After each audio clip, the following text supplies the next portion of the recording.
The Lions 34, the Chiefs 6. The Lions 32, the Māori 10. After starting the tour like a hibernating bear, the Lions are starting to look like a team that knows what it takes to win rugby games in New Zealand. Can they do it in the first test against the All Blacks on Saturday night? Now, when the Lions come to our shores, you don't just get the best rugby players from England, Scotland, Ireland and Wales. You get the best rugby journalists too. Among them, the BBC's Chris Jones. One of the ironies of British rugby is that its scribes are expressive in ways their players sometimes aren't.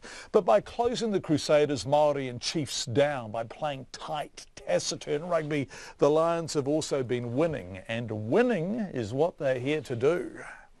I think that's 100% what it is, and this is why the great imponderable about this weekend is whether the All Blacks can be shut down in the way the Māori and the Crusaders were shut down, because we know that the All Blacks are human. And that you can speak to people in the game, and they actually feel that over the past few years, maybe it's the weakness of England, maybe it's the weakness of Australia or South Africa, but that there is a lobby that thinks that the All Blacks haven't quite been challenged to the extent they could have been. And we perhaps haven't seen the All Blacks put under that serious amount of pressure. Clearly they were in World Cups in 2011 and 2015. That semi-final against South Africa especially springs to mind. But they almost won that World Cup a little bit out of canter in the final. They were better than Australia by a long shot. They were better than France so much in the quarterfinals.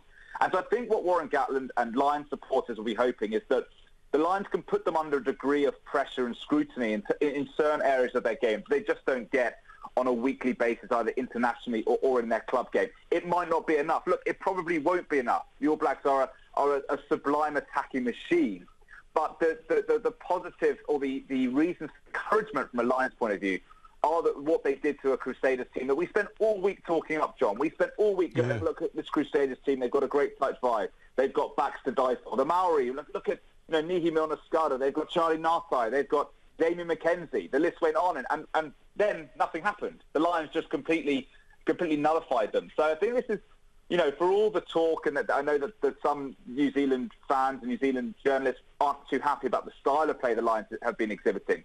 But they're not just going to come and try and match New Zealand at their own game. They've got to bring something the All Blacks don't get on a regular basis. And that's what I think makes this series at the moment so compelling, so exciting, such a level of anticipation, because we just don't know how the All Blacks will stand up to that scrutiny, if the Lions can put any other layers on their game. And this great clash of contrast we're going to get in Eden Park, I think, is what actually quite a few rugby fans quite want to see. Yeah, I couldn't agree more. And I think it's utterly disingenuous of New Zealand to suggest that you should come here, travel to the other side of the world, play on our grounds and play our style of rugby. Why would you want to? I mean, you have to play to your strengths, right? And what I saw in Rotorua on Saturday night was that your strengths were just suffocating the sense of possibility and potential out of the Māori side, who by the end of the game were looking like they actually were hoping someone would call it off early. That's Gatland's plan. I guess the fascinating thing is Hansen knows that now, right? So this is a chess game, isn't it? It is, and it's been a chess game being played by the two of them in the media as well.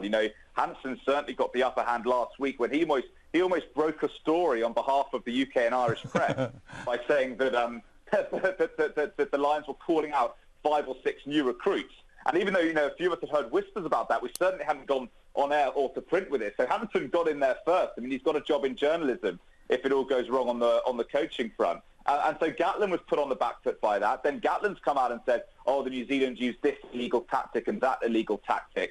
So the two of them have been playing a little bit of a game in the media. But, ultimately the game will be won and lost come the 80 minutes on Saturday and the other 2 test matches. And I think this is where it's the greatest challenge, certainly of Gatland's coaching career. And you could argue Hansen's as well, because if Hansen can add a Lions Tour victory to a World Cup as a head coach, a World Cup as an assistant coach, that would put him into the stratosphere of the great coaches if he isn't there already. While Gatland, who has been a bit up and down in the eyes of some of us in the Northern Hemisphere, his Wales team perhaps hasn't kicked on the way it could have done in the past couple of years, but he pulled it out the bag at the last few World Cups and manufactured some brilliant wins. He took the Lions down to Australia and won. And if he can compete down here, then it really would cement his place as a top-quality coach as well. So I think even the coaches are a fascinating subplot. So are the game plans, so are the players, so are the fans. It's all building up very, very nicely. Yeah, it's so exciting. What a wonderful game it's going to be. Let's end on that game. And you're so respectful and deferential, you English journalists about New Zealand rugby, so don't be. Hit us with your best shot. Can the Lions win on Saturday night? You know, you asked me this question I left the Blues game here in Auckland on the first midweek game. It's only about a week into the tour. And I remember speaking to my family at home, and my dad's a Welshman and a mad keen rugby fan. And I remember being really downbeat because the Lions had lost, the Crusaders were coming up, then it was the Highlanders, then it was the Maori. And I remember saying to them, this is going to be a tour from hell. This could just go so badly. But the fact the Lions rallied to beat the Crusaders, beat the Chiefs last night, smashed the Maori, I just think they deserve a huge amount of credit, and it starts with Warren Gatland.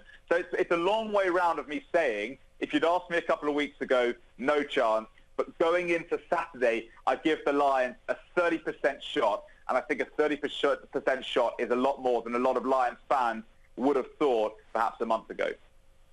The BBC's Chris Jones talking about what looks like it might be a pretty fantastic test match at Eden Park, the first test match, Lions All Blacks, Saturday night.